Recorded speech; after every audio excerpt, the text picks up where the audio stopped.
Hey guys, straight off the bat, I just wanted to thank all you guys so very much for 50k subscribers. At a week ago, we were only at 36,000, so it's absolutely bonkers to see this kind of growth. We're also approaching 60k, meaning I will have that 1 week of Haley profile picture, but I would also like to extend another challenge to you guys. If we can reach 100,000 subscribers in the next 30 days, I will make an even worse Haley profile picture and set it as my profile picture for a month. This video is 50 facts, tips, and tricks about Stardew Valley. They're combined from all of my previous videos into a compilation. Enjoy. If you're reaching a bubble spot that's not directly out from a place where you're fishing from, you can actually use your arrow keys or WASD to change the direction of the fishing bobble. If you're on controller, simply use the left stick. This can help you reach a lot of fishing spots you can't normally reach and just is an all-around handy tip.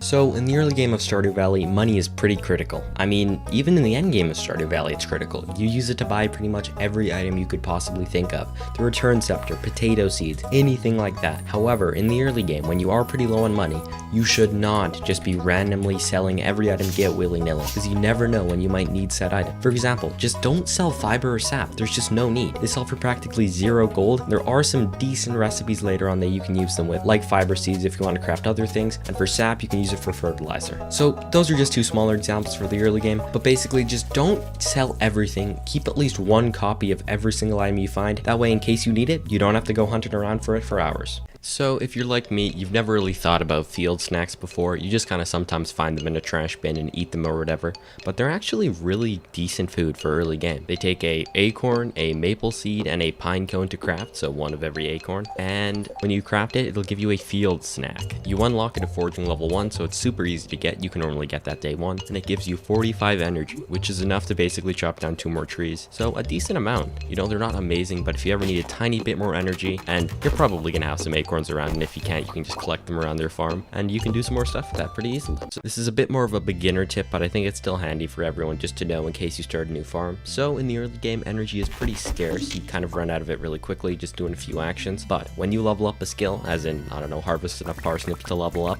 and you sleep, even if you've exhausted your energy that day, as in reduced your energy so low that you walk slowly, you actually won't be penalized by losing half your energy the next day. So you can use this to your advantage by, say, staying up till 2 a.m., using all your energy fishing, and then when you pass out, since you leveled up fishing, you'll be full energy again. So make sure you use this. You can really maximize your energy. So if you're in the end game and have a lot of animals, or specifically pigs, because that's the only animal I bother with end game, you might have noticed that your silo goes through hay really quickly feeding all the animals. And if you're forgetful like me, you often just leave your animals starving for days at a time, wondering why they are not producing truffles. So what I would recommend is you can actually buy multiple silos and it'll just combine them. So if you have one, it'll say X amount of hay. If you buy another one, it'll be 2x amount of hay. So you can just really help yourself if you're forgetful. So just buy like 20 of them. You never have to feed your animals. I'm kidding, don't do that. Okay, I don't want to sound stupid, because this is such a stupid mistake for me to admit to making. I know I'm gonna get mocked for it, but when I first started playing Stardew Valley, I planted a 3x3 of beans. I'm sorry. So if you didn't know, you actually can't walk through certain crops. I call them solid crops just because, you know, you can't walk through them. Other people call them trellises. Other nerds call them trellises. I think solid crops is better, so please spread the good word. But anyways, so I just had a bean in the middle that I just couldn't reach, which was kind of embarrassing because I did it on a multiplayer farm and my friends endlessly mocked me for it. This is a huge mistake people make that is unironically critical. I'm not trolling like the Haley one. And that is, stop and smell the flowers. You know, take your time. I know this kind of goes against some of the other tips I made, but I think you can balance min-maxing and also just chilling a little bit. You know, not every day has to be grinding. Some days can just be decorating, hanging out, chilling. So don't rush through. For example, like let's say you really want to make a lot of money. Find some creative ways to make it. Don't just plant crops, sleep for a week, harvest them, plant crops, sleep for a week, harvest them, because I think that can take a lot of enjoyment out of the game when you're just mindlessly grinding away at a number. Make sure you're stopping and doing things you enjoy. Now, if sleeping every week and harvesting crops is genuinely how you enjoy the game, go ahead. And if you only decorate, try min-maxing for once. See how much money you can make in the first spring. You know, you might enjoy it. So just try every playstyle at least once, in my opinion, because you never know, you might find something you really love. At the first Stardew Valley fair, or any Stardew Valley fair, don't know why I said first, essentially there is a gambling game where you spin a wheel and whichever wheel you lands on, it doubles your wager. However, never bet orange. Green has a 75% chance and orange only has a 25%. So you're wasting your time if you bet on orange.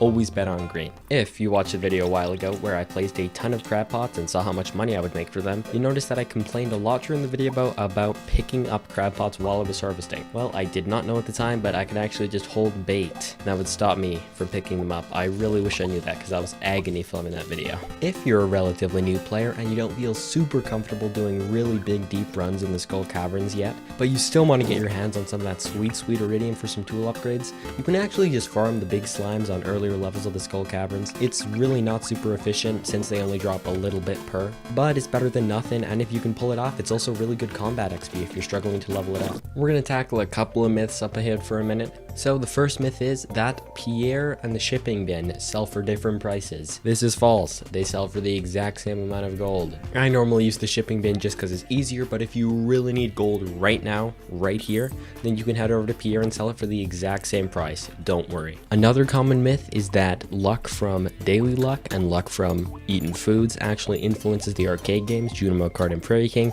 This is false. Luck does not influence them at all, so don't worry about that and make sure to tell anyone who is spreading this lie. This one is a lifesaver for like 95% of the game's population, although do be warned, it only works on PC. So essentially, if you hold shift and then control, holding shift normally lets you buy 5 items at a time.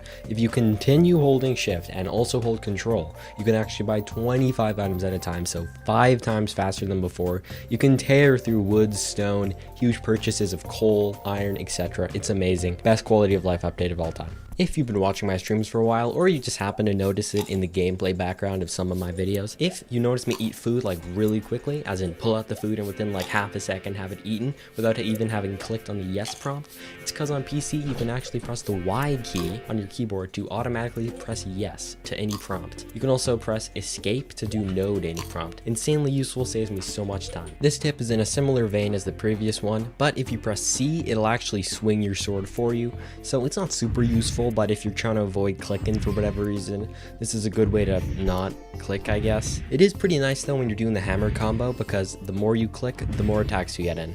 If you're tired of walking around too slowly in the Stardew Valley, here are some things you can do to help yourself go faster. So currently you can only get speed sources from 3 things in the game: a horse, a drink, and a meal. So for each thing, for a drink, you want to use triple shot espresso. Basically, it's just normal coffee. It requires 3 coffee to cost, and it is 3 times as long as the normal coffee. So the optimal amount of speed from a drink. Next up, you want to use crab cakes. They're pretty easy to get, not insanely difficult, and they give you an entire day's worth of speed, so it's really handy, because you don't have to be worrying about eating other stuff like you would, since you do have to drink more triple shot espresso. Then if you just go ahead and use a horse, you'll have insanely fast speed. If you need a lot of deluxe speed growth for whatever reason, you don't want to buy it at Pierre's on most days. Just wait till Thursdays, head on over to the desert, and you can buy it for a lot cheaper there. If you used to be an avid multiplayer player like me, you always seemed to run out of energy while your friends were just messing around, and you really just wanted to head on to the next day so you could get all your energy back and get back at whatever you were doing. However, I wish I'd known, and I don't know how I didn't, but if you just lie in bed in multiplayer, you regain energy, so make sure you remember that.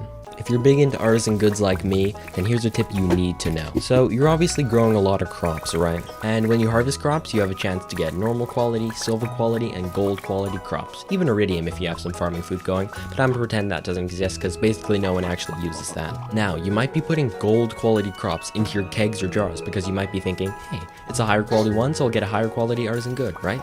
That's actually not true. Just put your normal quality ones in. You get an exact same output and you can sell the other ones for more profit or gift them or whatever. Make sure you check the traveling cart every single week because you never know when you might need that last CC item that you haven't really been thinking about. So just check it every week. You might find something you need. If you find yourself picking up a lot of random garbage you don't want in the end game, especially if you're just walking around your farm or fishing, or just fishing to pass the time but you don't really actually want the fish, if you ever want to quickly get rid of something, just click on the item so it picks up, and then press the delete key to automatically move it to your trash can. Be careful though, because you can accidentally trash important stuff. If you're one of those players that really likes to keep track of NPCs' birthdays and when festivals are, etc., and you don't like walking out to the town square just outside Pierre's shop, because you just can't stand and to be even a tiny bit close to Pierre. Looking at you, Ren Queen. Well, you can actually head over to Robin and buy yourself a calendar so you never have to set foot near Pierre again. Biggest mistakes that so many people have made is when you first get a dino egg from like fishing, or you get insanely lucky and somehow manage to get it from an artifact spot. I don't think I've ever gotten one from an artifact spot. I usually get pretty lucky fishing wise, but never an artifact spot. And the worst mistake you can make with that dino egg is you donate it to the museum. Because you know, you see the pop-up text is like, hey, you can donate this to Gunther to find out more about it. So you head over and donate the item, don't give it a second thought. However, you made a huge mistake. You can actually get infinite dino eggs using the single dino egg, and you have messed up. Everyone's made this mistake at some point in their life, I guarantee it. It's no biggie, just a bit inconvenient, because you can find dino eggs relatively easily. This is more of a fun one, but try taking a staircase. You can get it from 999 stone, or a jade traded at the desert trader. Just go ahead and put it in your pants slot, see what happens.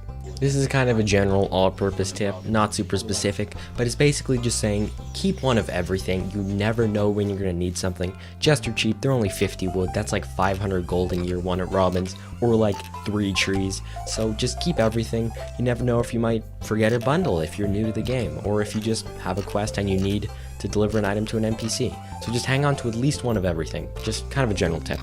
And to keep all those items you're now saving, just go ahead and make a few more chests. You can never have too many chests. Trust me. I normally start at the game with 1 chest, then expand to 2, and usually when I'm at a decent point where I can afford it, I just go ahead and make like 10 or 20 chests. Yes, I know that's a lot, but it's worth it. You can go ahead and color code all of them and organize all your items so much easier. They're really cheap to make, only 50 wood. That's like 500 gold at Robin's early game. It's nothing. So just go ahead, make a bunch more chests. It'll help you so much organization and storage wise. Also, here's a quick chest tip. You can go ahead and put 2 chests by the exit of your farm, 1 for museum items and 1 for community center items. That way you don't accidentally sell them or just lose them in the mess of items you have. You can actually refill your watering can in the sink. Don't bother chopping down stumps on your first day. They actually only give 1 foraging XP compared to like the 12 or 13 a normal tree gives, the upper half. So it's just a waste of energy. Doesn't give you a lot of foraging XP. Doesn't give you very much wood. Chop it down when you can afford the energy a little bit more. Let me tell you, from my own personal experiences, there is nothing, and I mean nothing, more frustrating in Stardew Valley than being 1 item away from the community center completion, and it's an item on the opposite side of the season rotation. So just make sure you plan ahead and look at everything in the community center so you don't miss 1 item, because that 1 item later on could screw you over so hard. For example, let's just say you forgot to get a Moreel. Now you're just screwed. You have to wait until the season where you can get Moreel, and if you've already passed like spring wherever it spawns in, you have to wait all the way until spring year 2. So just go ahead and make sure you plan properly. So fun fact, you actually don't need a silo for animals. So I'm the type of guy who's just kind of lazy and I don't really like building silos, and fun fact, you don't even need to, and it actually benefits you to not build one. So essentially, if you just go ahead and build yourself a coop, drop it in the field of grass that you didn't cut down thanks to my previous videos, and then just open the door. Now basically animals will just walk outside, eat the grass, and they actually get bigger friendship gains doing this than just eating inside. So it's a benefit, and it's cheaper for you since you don't have to be buying hay or building a silo. Once you upscale your operations and you have a lot of animals, this isn't really viable, but early game it does kind of save you a bit of time and a decent bit of money, depending if you had to buy hay since you accidentally hoed all your grass.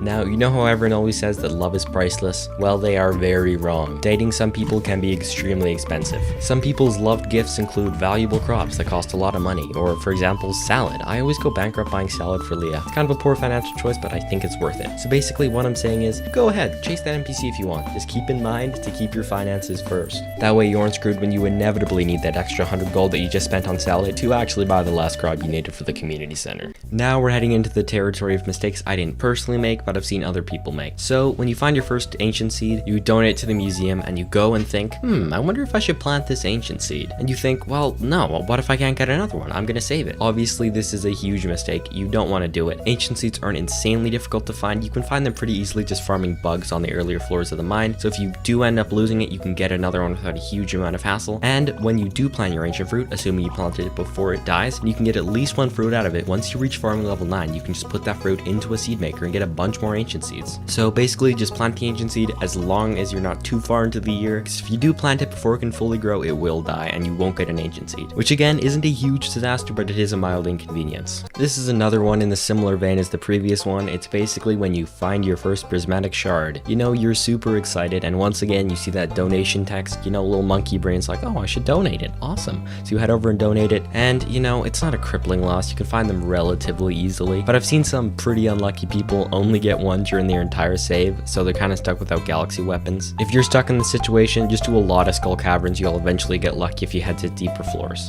A smaller mistake, but it was actually really bad because I almost ended up losing one of the fish that I cannot get back, and that is almost accidentally cooking my legend fish into sashimi. So for whatever reason, I just caught my legend fish and I was walking over the kitchen to make sashimi for probably like the community center. So I had another fish in my inventory and I clicked sashimi, and for whatever reason it just took the legend fish instead. I don't know why it did this, but it did. Thankfully I noticed before the day ended and I reset the day. But if I had not noticed, there was basically nothing I could have done. Now, this is a tip for IRL and in-game. So if you didn't know, budgeting is very important because you need to be able to afford every item you need. Like, you need some milk IRL, you need some bread IRL, you need that barn in Stardew Valley, you need those 100 strawberry seeds. So you need to make sure you have enough money to buy everything you need and cut out purchases that might not be worth it in the short term. For example, buying a fiberglass rod early game is a super good investment. Buying a wallpaper catalog might not be a best investment. Now, if you want to just play around and decorate, this is just my personal thought process coming from like a 10% min-maxer. And it'll also probably save you the pain of not having enough money to really buy that community center seed. Give it a try, you might find a new playstyle you really like. And this is probably right here the biggest mistake I see so many people make every single day, and that is marrying Haley.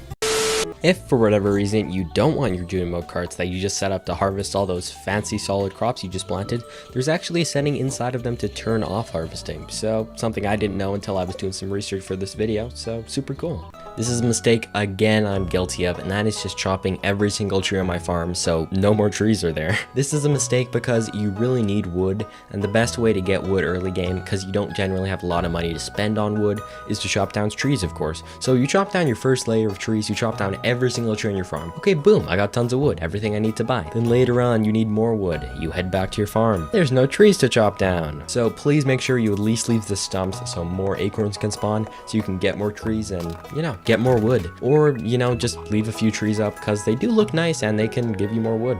This small mistake almost screwed me out of a year 1 CC. So basically, if you didn't know, there's a bundle called the Animal Bundle that requires you to get various items from animals. And let's just say I did not start working on it soon enough because you need a max upgraded barn and a max upgraded coop to complete it. And that's expensive. It takes a lot of wood, a lot of stone, and a decent amount of planning. And then after that, you still need to buy an entire pig because one of the items is a truffle, and truffles are produced by pigs. Obviously, I didn't want to YOLO on the traveling cart, even though I did have a small chance to get one there, so I had to panic build animals. So what I'm trying to say is go ahead and build some animals. They're just kind of fun to take care of. The baby duck is so cute. Honestly, you should build a coop to at least level 2 purely so you can have a little baby duck wandering around for a little bit. But also, they make good money. Once you get the artisan profession, that's a solid chunk of change. I made like 50k just by saving all my mayonnaise up and selling it when I reached level 10 farming for the artisan bonus. It's super good money, it's kind of satisfying, and the ducks, man, it's just the ducks, let me tell you. This is a mistake I witnessed firsthand that I genuinely think made someone quit the game. So I was watching a streamer and they had just planted a huge harvest of potatoes. I had just joined the stream like a couple minutes ago, and I hadn't noticed what day of spring they were on. Can you guess what day of spring it on? It was the 27th of spring. That means the potatoes will not have time to grow, meaning he just lost all of his money because he won't get a single return on investment from those potatoes. So he basically just screwed himself. Let's just say I genuinely never saw that man stream Stardew Valley again. So just make sure that you see how long it takes for a crop to grow, and if you're not 100% sure if it's going to grow in time or if you have enough time to do 2 harvests, head over to the Stardew Valley crop planner because you can place a day where you're initially going to plant the crops, and then it'll show you exactly when the crops finishes and when you can replant. It'll save you a lot of pain, trust me.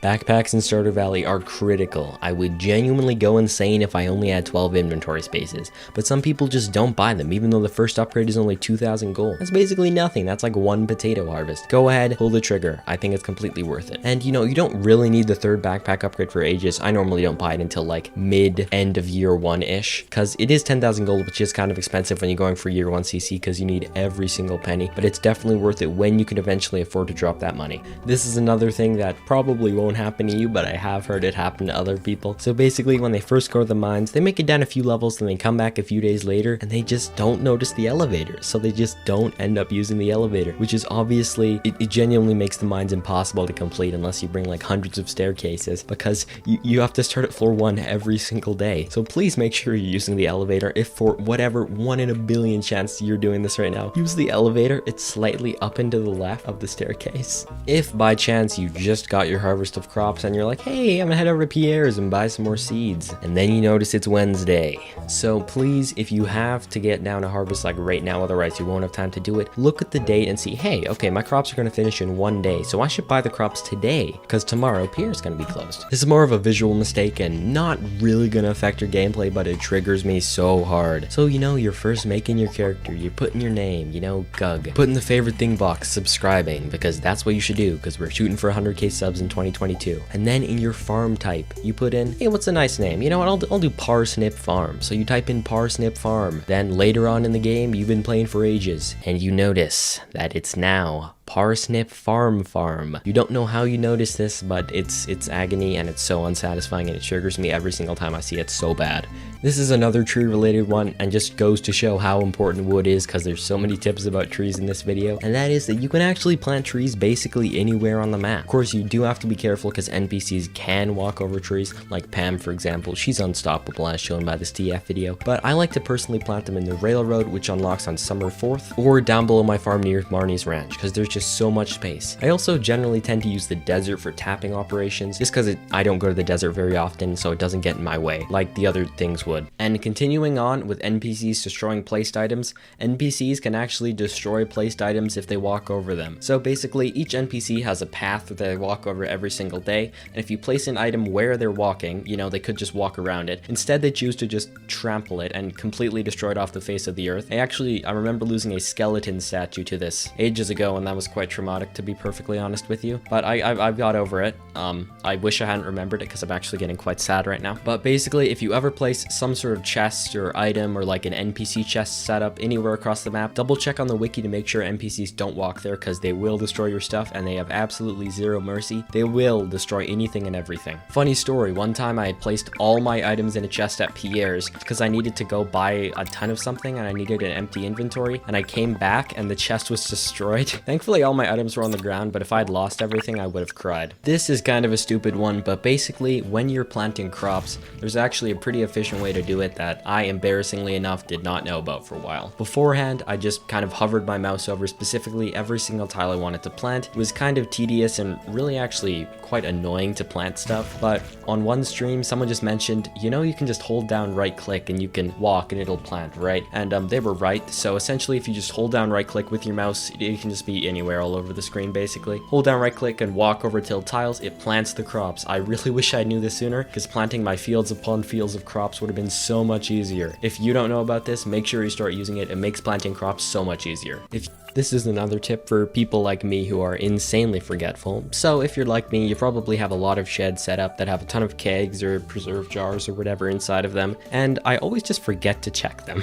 So I just have them sitting there for days, wasting efficiency, you know. So an interesting tip I learned way back when I used to stream a ton from a viewer is that if you just place a keg outside of the door, then place an item in it, and then time it with all the other ones, when the one outside is finished, it reminds you to check the ones inside. Super useful. You just hover your mouse over an item if you've unlocked the community center and you haven't completed it. The community center icon will flash if it is an item that you need to donate and you have not already donated it. This is super handy if you want to just quickly check if you need a fish or not, because I pretty much remember every single bundle except the fish one, so that's mainly what I use it for. But if you are new to the game and you don't really remember what every bundle is, this is super handy. This is probably the biggest source of my money in Stardew Valley, and that is wine. So there's a few components to wine, and this is how I personally do it. There are other ways you can do it, but I don't know if this is the best way to do it, but it's the way I do it, and I've had good success with it. So the first thing you need is just a large field of crops. I normally go with ancient fruit because once you find one, it just kind of spirals. You just harvest it, seed maker it, continue planting, and you can get a massive field really quickly. You obviously want to automate it with sprinklers because if you're using ancient fruit wine,